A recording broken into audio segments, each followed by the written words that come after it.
Welcome back to the channel, everybody. Today, we step back into the world of professional wrestling. That's right, we're stepping into the squared circle. But this isn't your typical WWE, AEW, TNA choreographed show. Oh, no, no, no. We're about to see something totally different. But before we start, I want to mention something that I'm not sure I've ever mentioned before here on the channel. And that's back in the mid to late 90s. Believe it or not, I actually wrestled professionally myself here in the New England area. So I have a unique perspective, I think, on what we're about to see. And I can't lie, I may have taken part in a few of these myself when the young puppies don't listen to the vets, all right? So I'm excited to listen to these stories, and I hope you are too. So if you haven't already, smash the like button. Let's get this out there. If you're new, hit the subscribe button. And let's listen to some fantastic wrestling stories. In 2024, the wrestler formerly known as Manu in WWE was competing at an independent show. His opponent was an 18-year-old wrestler who, like Manu, had a Samoan character. The only problem was that this 18-year-old wasn't actually Samoan. Manu didn't even wait for the bell to ring to express how he felt. Oh my God! What the? Holy shit! Dang! What the f? Open hand. Didn't even ring the bell.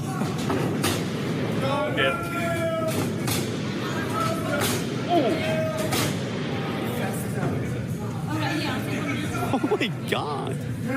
Keep him away from me. Oh my God! Wait, what? Oh my God!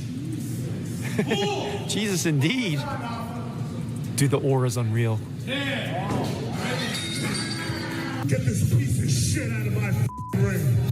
All right, Manu. Now, I absolutely respect all the Samoans and the whole tree and the family lines that they all come from. But, you know, kid's 18 years old. I'm not sure what happened in the back. Maybe they had a discussion and the kid still didn't get it. And this is what the result was. But, you know, maybe Manu, next time, just tell the kid, hey, bro, you can't play this character. You're disrespecting the family, and if you keep doing it, we're going to have a problem. But here we are. Got his butt kicked. Get this piece of shit out of my ring. Oh! I don't know what island you think you come from, but it sure as ain't the South Pacific, you piece of shit. Oh my God! This is not cosplay. You got some bad advice from some bad trainers because I don't play wrestling. I bled for this shit. My family bled for this shit for generations. I am not gonna let no bullshit Puerto Rican piece of shit put a skirt on and act like he's Samoan. Now acknowledge me. Manu clearly stated why he attacked his opponent, but fans were quick to point out that Manu's cousin, WWE Hall of Famer Yokozuna, betrayed a Japanese man while actually being Samoan. It's unclear what happened to the 18-year-old wrestler, but it's safe to assume he no longer pretends to be Samoan. Now, this was a completely one-sided fight, but this next incident wasn't. At an independent wrestling event in California, 4 wrestlers were competing in a fatal 4-way match. 2 of the competitors were Eddie Kingston and Chris Hero, with the latter winning the match. After it was all over, Chris Hero stayed in the ring to talk on the mic, but Kingston lay in the corner while making a disrespectful gesture. Hero got upset by this, and all hell broke loose.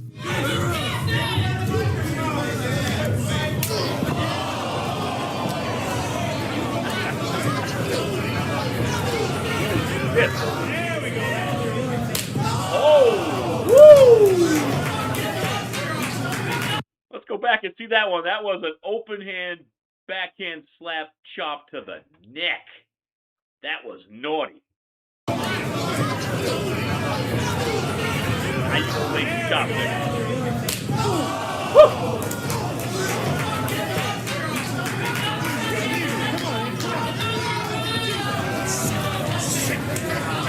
Let go, come on, man.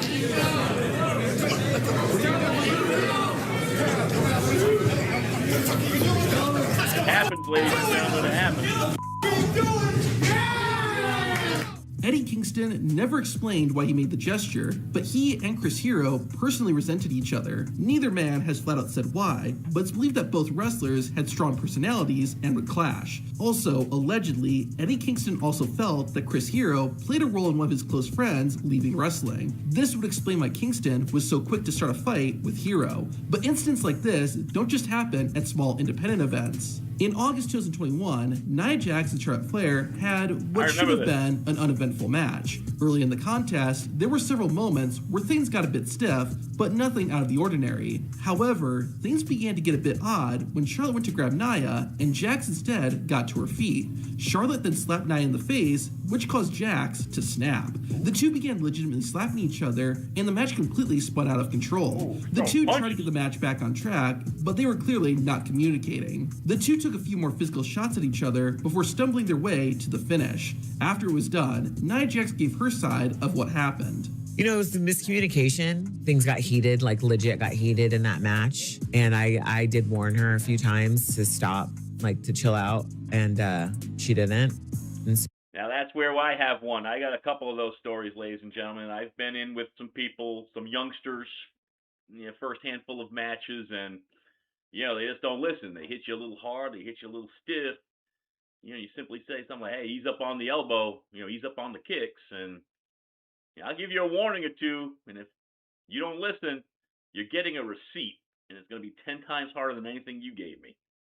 So I understand that. Then I two-pieced her. And, we came back, and like once we were calm and, we were level-headed, we all kind of were just like, all right, got kind of out of hand. Ironically, almost exactly 8 years earlier, a similar incident happened on Monday Night Raw.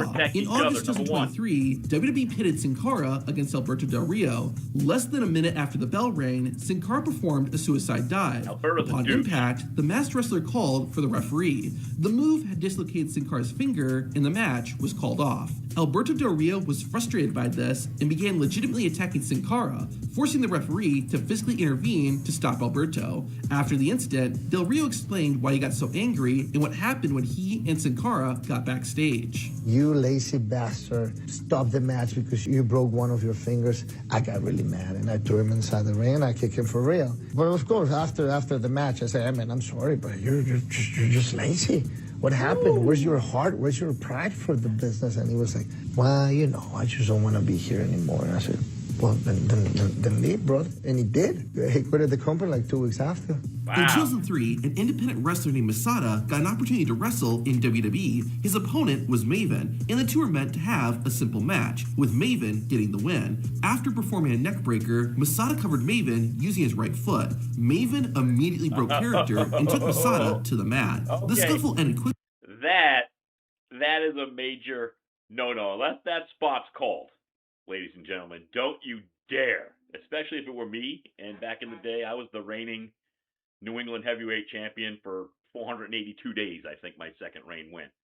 You put your boot on me like that in the middle of the ring without clearing it with me first and it being a part of the show, you're going to get one. You're going to get more than one. Trust me. And the two got the match back on track. Maven would address the incident directly on his YouTube channel. You see me in the corner throwing fists. I wasn't stiff with those fists. I wasn't hitting him. I wasn't trying to hurt him in any way. I was just trying to let him know that there is absolutely no way I could stand for him covering me that way. Why did I do that? Because in my head, I was imagining Arn Anderson asking me why I would let someone not named Chris Jericho put his foot over top of me. Who are you? All right, you're not Brock Lesnar. You're not The Undertaker. You're not one of the big stars. You're not a main eventer. You're going to put your boot on my chest? Never happened. Never happen again. Business. That's a very derogatory way to cover somebody. Typically, it's the rookie wrestlers who get humbled by the veterans, but that's not what happened in this next incident. In 2005, wrestling legend Rick Steiner was competing in a tag team match in Florida. One of Steiner's opponents was a man named Vordell Walker. Once Walker got tagged in, Steiner instantly began taking liberties with the young wrestler. However, what Rick Steiner didn't realize was that Walker was a legit MMA fighter. Once Vordell had enough, he began fighting back and started grappling with the wrestling veteran. Walker eventually managed to take Steiner to the mat and put him in a hold. After a bit, both men got back to their feet, with Steiner looking exhausted. Walker tagged out, Blown but out. Look at that him. wasn't the end of it. Go back.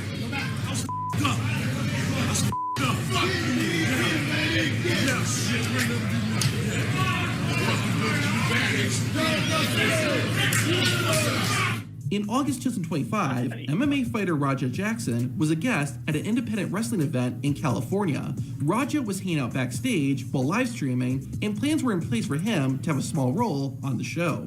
The wrestler Raja would be working with was Psycho Stu. When Stu saw the camera, he decided to add a bit of drama. Yeah. Hey, hey, I think that's a little. Oh, you don't. Easy. He's not a worker, bro. Raja was upset about what Psycho Stu had done, and it looked like Jackson was ready to throw down. However, other wrestlers got between them, and the situation was de-escalated. Stu apologized, saying he thought Raja was a fellow wrestler, and it appeared that Raja accepted it. However, another wrestler on the show pulled Raja aside and planted an idea in the MMA fighter's head. So when you run out on his shit, you give him his receipt. Remember what a receipt is? Give him that receipt, bro. Tag his shit. Raja Jackson then sat. And that's the beauty of handing out those receipts, right? Because you don't know when it's coming. You don't know if it's going to come in the back. You don't know if it's going to be during a match. You don't know if I'm going to run in and do something to you. Oh, but you're getting that receipt.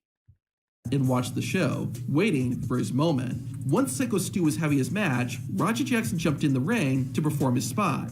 However, Jackson completely snapped and unleashed a fury of real punches on Psycho Stu. After about 10 seconds of direct punches, one of the wrestlers backstage, Doug Mallow, jumped in and pulled Raja off Psycho Stu. Wow. Mallow later did an interview and explained exactly what happened. What happened yesterday is he choked on his own blood. On his own teeth, I heard. Yeah, teeth and blood. And he lost all of his teeth, right? A lot of them, yeah. Broken facial bones. He was out on the slam, and then the guy had made contact multiple times. I remember seeing that kind of being a shock. I mean, you have to remember,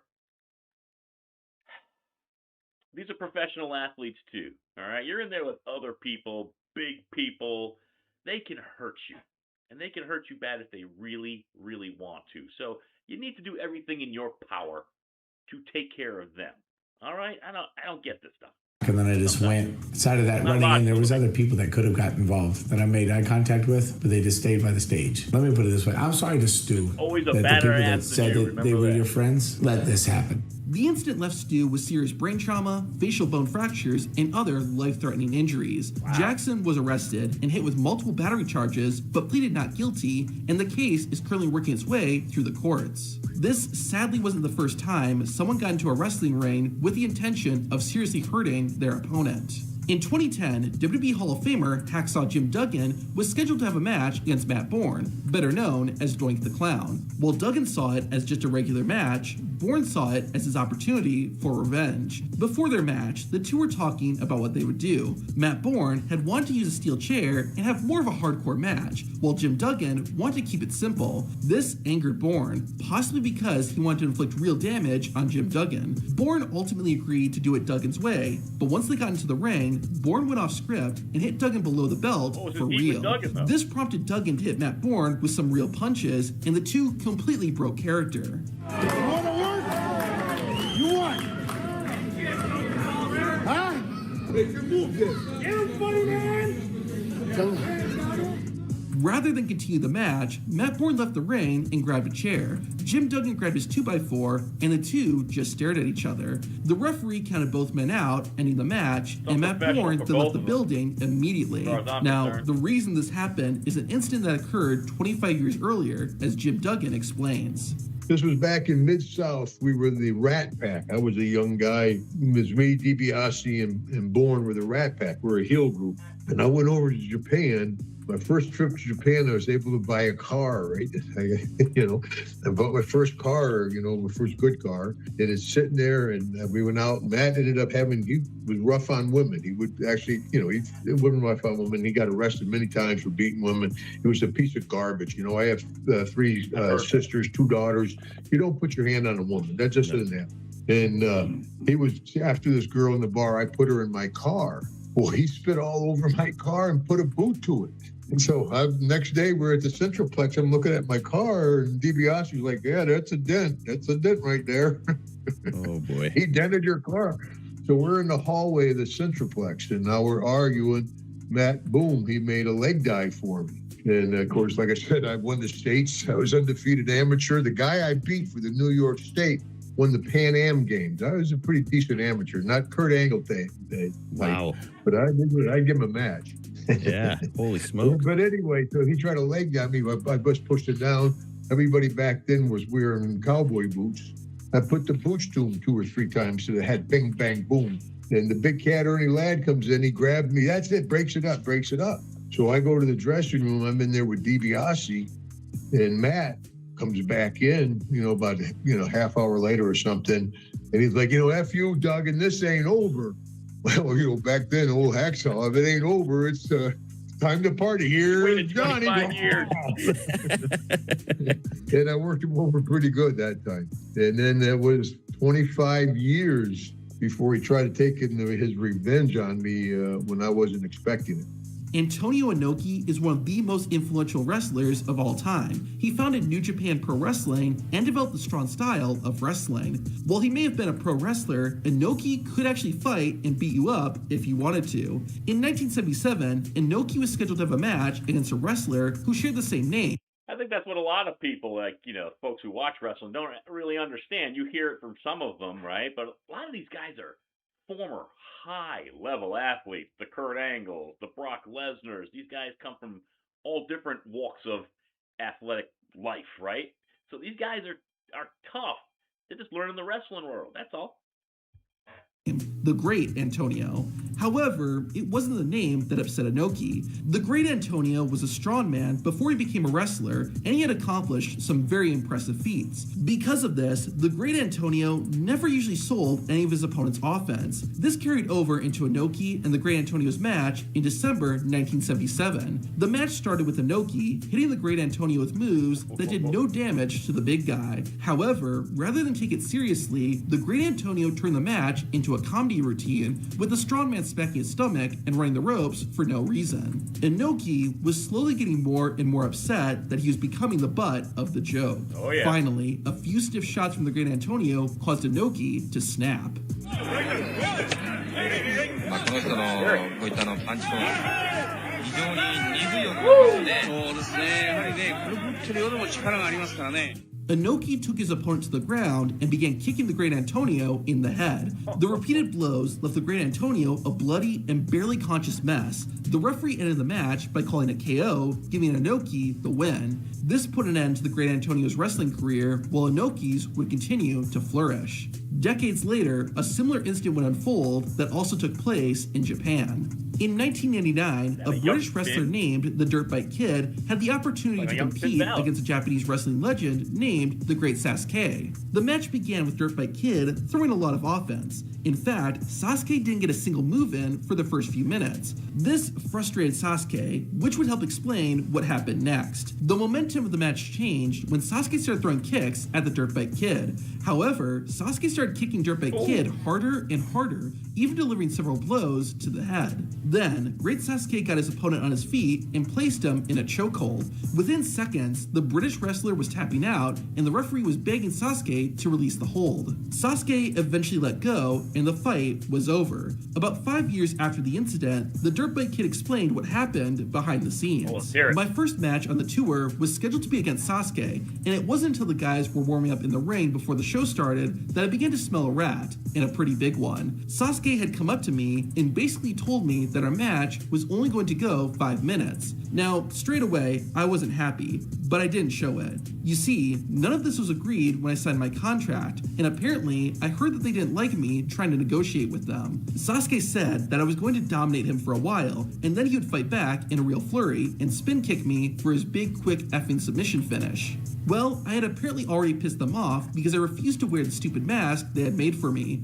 Now, sorry, but the Dirtbag Kid isn't a masked wrestler, so why the F do they want me on a Masked Man tournament? I managed to compromise with them and say that I'd wear it to the ring only and then rip it off, where I'd wear the usual biking face mask that I usually wear during my ring entrance. They didn't like it, I could tell, but they agreed to it. This incident basically put an end to the Dirtbag Kid's career, but this isn't the first time this has happened. To hear about wrestlers who destroyed their own careers, watch the video on screen. All right, my fellow wrestling fans. Those were some great stories about when some folks got out of line in the ring or some disrespect was done or perceived done and the receipts came a-flowing, all right? I enjoyed that. I hope you did too. That's a little side of the pro wrestling world you don't get to see. If you have any questions for me about the pro wrestling world that I was in, feel free to drop them below. But you know how we do it here at The Truth. We get out quick. Until next time, we're out.